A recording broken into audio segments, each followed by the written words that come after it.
लग रहा था कि यात्रा पे आपके साथ चल रहे हैं और पूरे वाराणसी का दर्शन हम कर रहे हैं, इस तरह से आपने बताया है। और काशी विश्वनाथ कॉरिडोर का आपने अभी बीच में एक बार जिक्र किया, तो प्रश्न मेरे मन में उससे संबंधित ही आ रहा है। और वो प्रश्न जो है, आप पर्यटन, संस्कृति और धर्मार्थ मामलों के जो का मंत्रालय है आपका, उससे संबंधित है। उत्तर प्रदेश हम्म। धर्म और अध्यात्म की नगरी है। भगवान श्री राम, भगवान कृष्ण यही के हैं। और कण कण हर जगह पे शक्तिपीठ, मंदिर, धर्म से संबंधित स्थान। लेकिन उसका जिस तरह से रख रखाव और जिस तरह से प्रोपगेशन होना चाहिए था, वो अभी तक हुआ नहीं था। अब ये सरकार उसके ऊपर काम कर रही है, तो क्या क्या उल्लेखनीय इस दिशा में किया जा रहा है, उसको हम आपसे समझना चाहेंगे।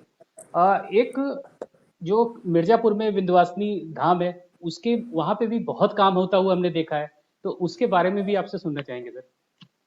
देखिए, आपको मैं बताऊं, 2014 के बाद जब आदरणीय प्रधानमंत्री जी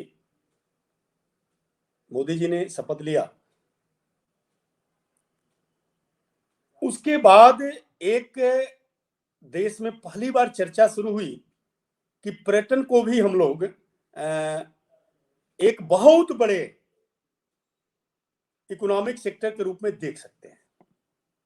एक चर्चा शुरू हुई और इसको लेकर के आदरणीय प्रधानमंत्री जी का बार बार उद्बोधन, मार्गदर्शन हर प्रदेश को अलग अलग तरीके से मिलता रहा। लेकिन इतने सकारात्मक उद्बोधन और इतने सकारात्मक मार्गदर्शन के बाद भी उत्तर प्रदेश में वह गति नहीं पकड़ सका। 2017 में जब आदरणीय योगी जी की सरकार आई, आदरणीय योगी जी की सरकार आने के बाद माननीय प्रधानमंत्री जी की प्रेरणा से उस कार्यों को लेकर के आदरणीय योगी जी आगे बढ़ गए।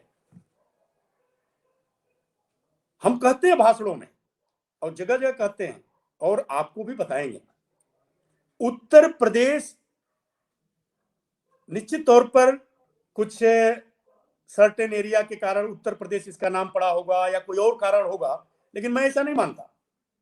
मैं मानता हूं कि उत्तर प्रदेश जो नाम है इसका, यही इसका अर्थ है। प्रत्येक प्रश्नों का उत्तर उत्तर प्रदेश में आपको मिलेगा। जरा सोचिए ना, अमेरिका में कोई व्यक्ति है, वो चर्चा कर रहा है कि what is the best form of the government. सरकार का सबसे अच्छा स्वरूप क्या होता है?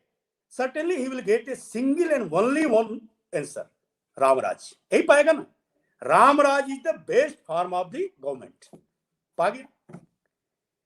अब वो पूछेगा कि भाई रामराज कहां था, कैसे हुआ, कब हुआ, किसने स्थापित किया? देयर आर सेवरल क्वेश्चंस उसके माइंड में आएंगे। जब आएंगे तो क्या करेगा? पूछेगा तो बताएगा, इससे मिलेगा इंडिया जाओ। वो भारत आएगा तो भारत आने के बाद उत्तर प्रदेश आएगा, उत्तर प्रदेश आएगा, अयोध्या जी पहुंच जाएगा।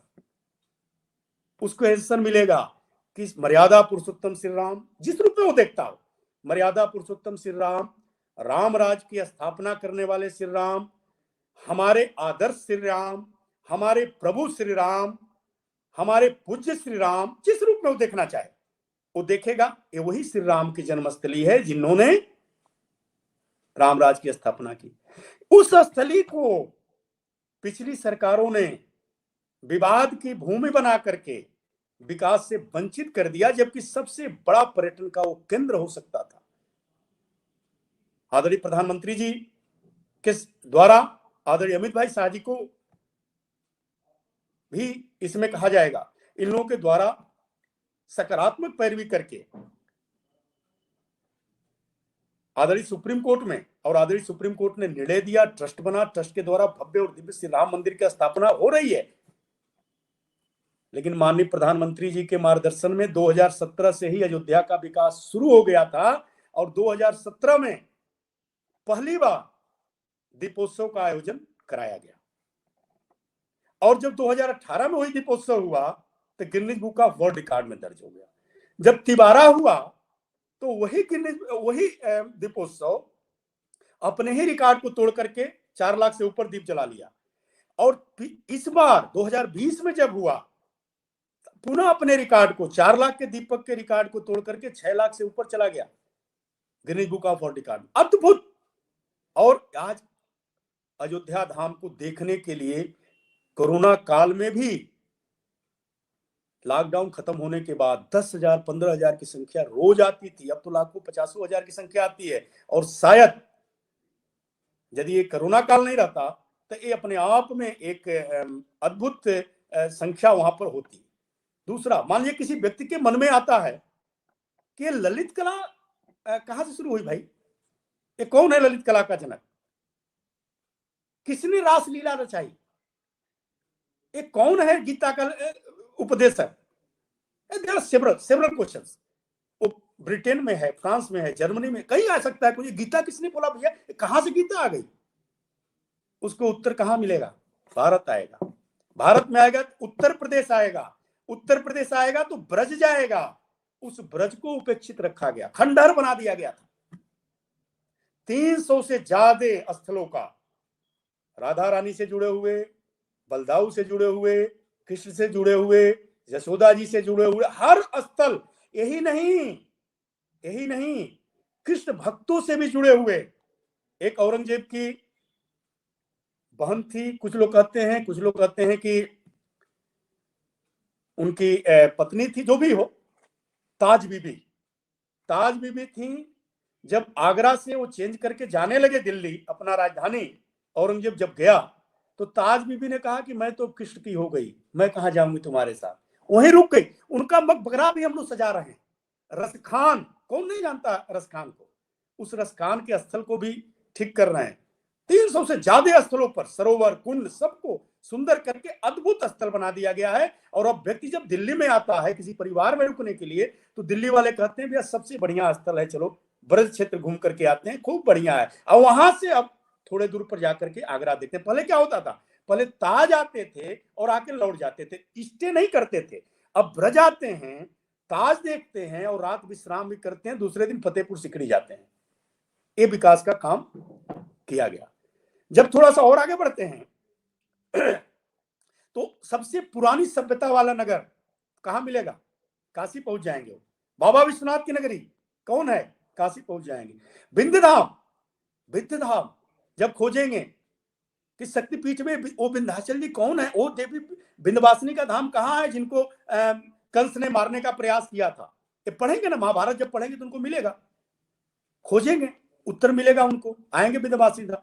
किसी ने कोई काम नहीं किया। आज विंध्यधाम के परिक्रमा पथ को 50 फीट चौड़ा कर लिया गया, सभी रास्तों को चौड़ीकरण का कराया जा रहा है। एक अद्भुत भव्य और दिव्य मां विंध्यवासिनी का धाम हम लोग बना रहे हैं। साथ ही साथ अन्य भी अवस्थापना सुविधा, पर्यटकों को रुकने के लिए अलग, और भी जो भी सज्जा सजावट है, सभी स्तर के लोगों को रुकने के लिए पार्किंग, सब व्यवस्था को लेकर के हम लोग आए। बाबा विश्वनाथ धाम, जरा सोचिएगा, अभी चर्चा मैं कर रहा था ना कि 1916 में पूज्य बापू ने कहा था, उस स्थल को किसी ने एक छोड़ दिया गया था अपने हाल पर छोड़। गंदगी, सीवर बहता था, बताया अभी आपको मैंने, गलियों में सीवर बहता था, गंदगी थी। यात्री आएंगे तो कहां जाएंगे, कहां रुकेंगे, कहां उनको, मान लीजिए कि कहीं एक नेचुरल कॉल आ जाती है, किसी को मान लीजिए कि लोग शंका करना कुछ बात हो, कहां जाएगा, कोई व्यवस्था नहीं थी।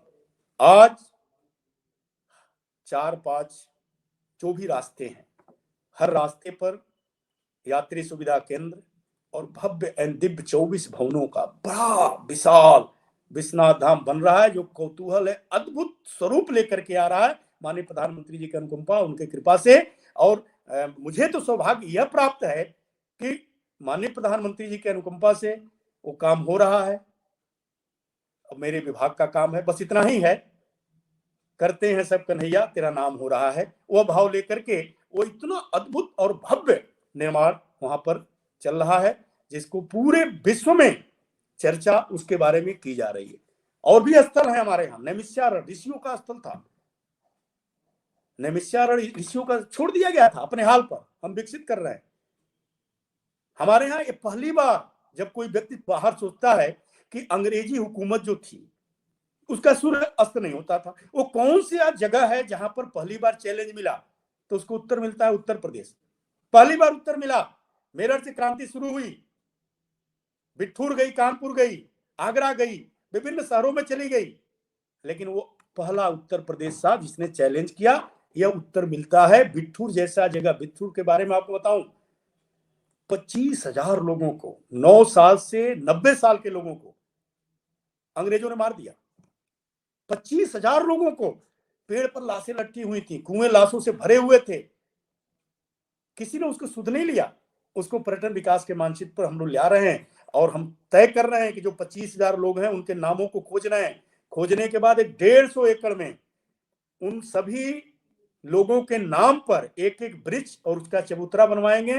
अब कोशिश कर रहे हैं कि उनके कोई भी वंश में बचा हुआ हो, कहीं भी हो, उसको लिया करके वहां पर उससे बातचीत हो और एक बड़ा पर्यटन का स्थल उसको भी हम बनाने जा रहे हैं। मेरठ की क्रांति, हस्तिनापुर, भारत का नाम राजा भरत के नाम पर पड़ा, उत्तर प्रदेश में हस्तिनापुर। आज तक कभी चर्चा ही नहीं हुई हस्तिनापुर की।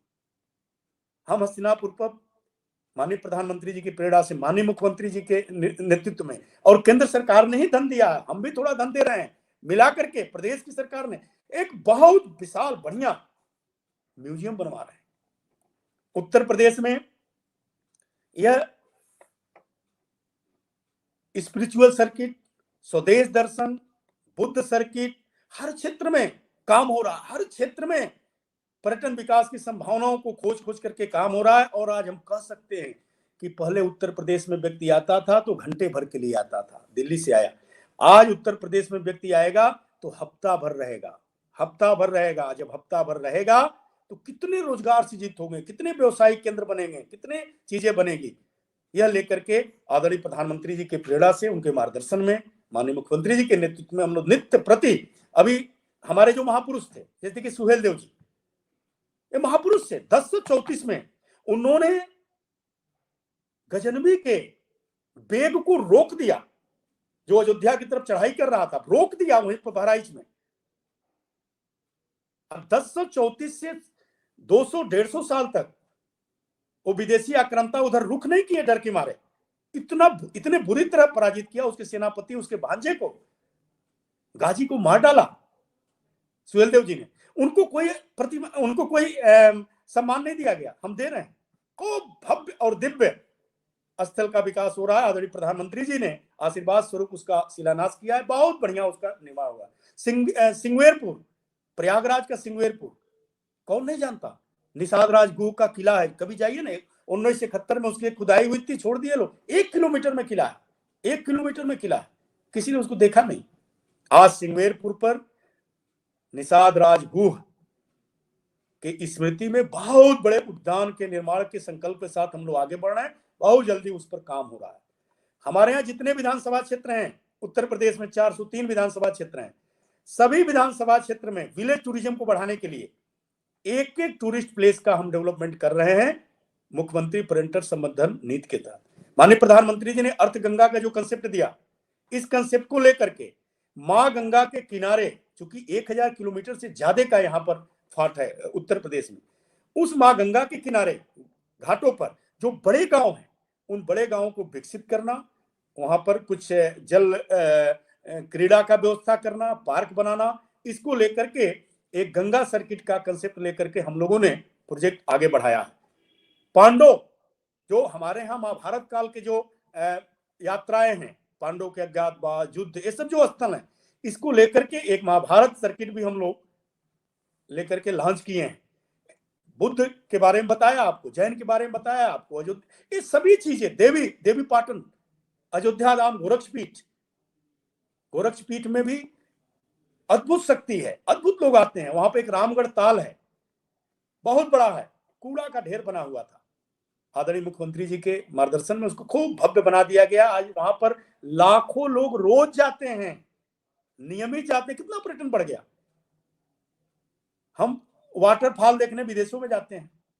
उत्तर प्रदेश में चंदौली में चंद्रप्रभा, जिसको राजदरी कहते हैं, देवदरी कहते हैं, बड़े बड़े फॉल हैं। और अभी तो एक सर्वे मैंने कराया है, अभी इस पर चर्चा हो रही है, विवाद का विषय है, ये पूरा क्लियर नहीं हुआ है, लेकिन लोग बता रहे हैं कि विश्व का 3रे नंबर का सबसे बड़ा फॉल है राजदरी, उसका विकास हम लोग करवा रहे हैं। इको टूरिज्म का कतरनिया घाट चले जाइए, सैकड़ों की संख्या में, जाड़े का समय था, अभी मैं 3-4 दिन पहले गया था, सैकड़ों की संख्या में घड़ियाल धूप सेकते मिल जाएंगे, झुंड की झुंड हाथियां ऐसे दिखाए। Katarnia Ghat, Dudhwa national park, eco tourism की अपार संभावनाएं हमारे यहाँ। नवाबगंज का चिड़िया वर्ल्ड सेंचुरी, ये सब चीज, इस पर किसी ने काम नहीं किया, लेकिन अब माननीय प्रधानमंत्री जी की प्रेरणा से इस पर काम हो रहा है और अद्भुत काम हो रहा है। और मुझे इस बात का कहने में कोई संकोच नहीं है कि माननीय प्रधानमंत्री जी के अनुकंपा, उनके मार्गदर्शन में उत्तर प्रदेश की सरकार ने,